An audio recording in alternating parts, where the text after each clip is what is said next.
So try it out and see what works best for you. I don't think that was it. I don't think that was the one. I didn't feel that one. I did not feel that one.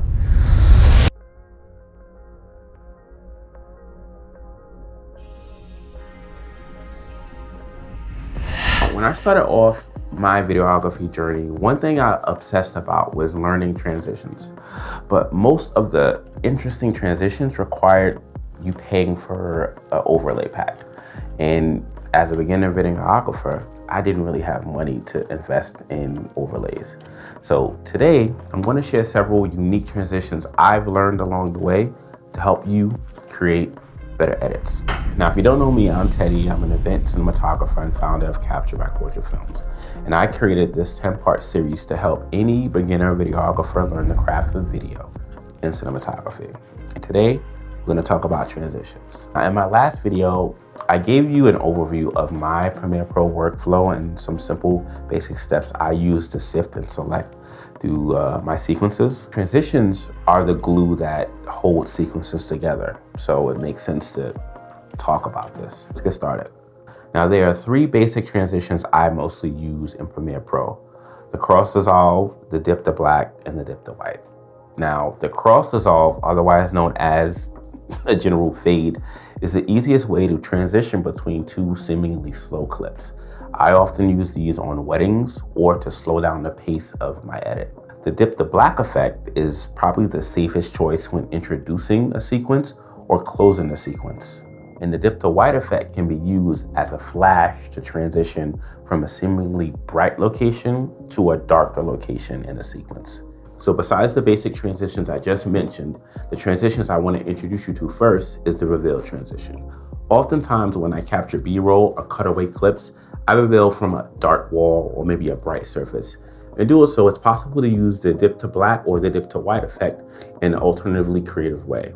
The cool thing is it doesn't necessarily have to be all black or all white. You can actually create a matte background, the color of your transitional clip, and use the dissolve to create the same effect. Now, have you ever had somebody walk by your frame?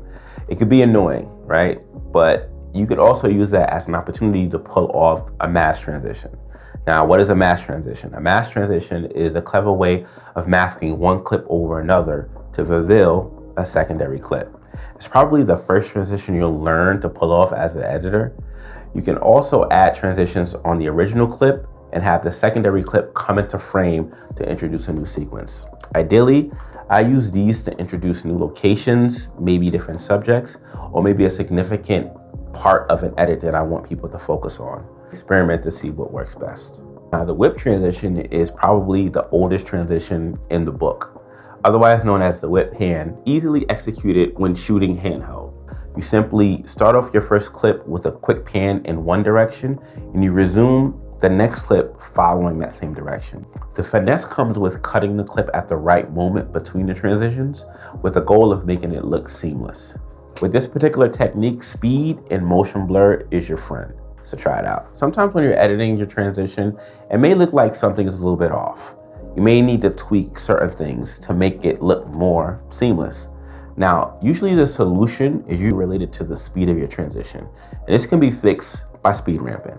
So speed ramping allows you to speed up a specific section of your clip as well as slow down the overall pace of your transition. It can be done in Premiere by simply clicking the right FX button on the top right of your clip, selecting time remapping, and adding a keyframe at the moment you want to slow down or speed up your clip. You create a curve by stretching the segment of the clip you want to modify. Click the top of the keyframe to introduce the modifier and shape the curve like so. The following clip should match the speed of the previous clip as well to keep it seamless. Now, please note, if the speed of either of the clips are in reverse, it's best to make the curve in its original form. Otherwise, keyframing will give you an issue. One last effect to round off our basic transitions is the directional blur transition. It's done by creating an adjustment layer and keyframing the directional blur effect. An adjustment layer can be created in the same location as a black video or a background. It allows you to add effects to your sequence without necessarily modifying the attributes to each individual clip directly. You can add color grades, LUTs, otherwise known as lookup tables, and any other video effect you want to apply to the entire sequence. In this tutorial, We're gonna use this to create a blur transition. Simply add the effect and create a keyframe at the peak of the transition on the adjustment layer. Move over to the beginning of the clip and bring the settings back to 0. Do the same for the end of the clip, and this is what you have. You can also add a speed ramp to move the transition along. So far, I shared several ways you can use basic transitions to elevate your edit, because sometimes a basic hard cut isn't enough to tell an effective story. Now, before you go though, I want to share a concept I frequently use in my edits, and this technique I call motivated transitions. You see, oftentimes when I'm editing, I use music to dictate the flow of my sequence. I usually have a general montage of layered sequences that I want to use. However, I know at specific points on the music cue, I want to use an advanced transition. So what I usually do is listen to the song in its entirety. I'll mark the beats where I intend on placing the cuts. On sections where the music crescendos, I'll mark those points with different colors so I know to place the best shots and transitions right there. In my intro video, the story led up to me going to the gym, so it only made sense to place a transition at that point.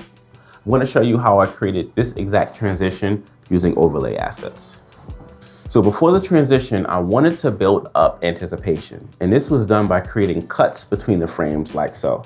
I knew I wanted to create a flicker effect, so I cut segments so that the underneath clip would eventually be revealed. And this is my creative choice.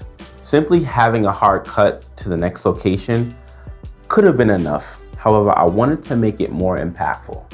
The top layer I used was a dust overlay, and I picked the brightest part of the clip to place over the cut. I then faded the opacity by keyframing. You could also use a cross dissolve to achieve the same effect.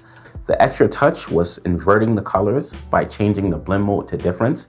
You can also try any other blend mode on the white background or the overlay if you want to change the look of that specific transition. Again, creativity is subjective, so find the style that works best for you. And lastly, the secret sauce is the particle overlay. This just adds a slight roll off of the transition in my personal opinion. This is just my signature style when it comes to musically motivated transitions. Now, the last rule above all else is every transition you decide to place on your sequence should have a sound effect to carry it through. In this particular sequence, there's a riser, there's a swoosh, there's a pebble texture, and a camera click, all of which are sound effects you can usually download from a sound effect library. So the basic idea of transitions is how can I bring together these two clips? We already talked about sequences. Transitions are the glue that pretty much keeps every sequence together. And this is where your creative choice matters the most. You see, I prefer seamless transitions above all else.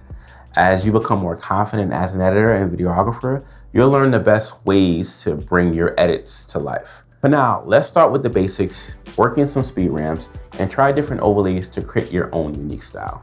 So I've also linked an essential pack of my favorite overlays for you to practice with. All of these I wish I had when I started my videography journey.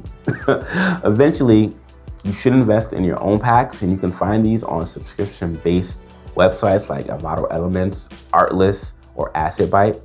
You could also buy transition packs online. If you have Instagram, when you follow certain content creators, they usually link different ads to different packs that they have on discounts. When you start making money doing this, I suggest investing in you because it definitely cuts off time in your workflow, all right? In the next video, we're gonna talk about how do you actually get the shot, composition, and camera settings. Let's go. Peace.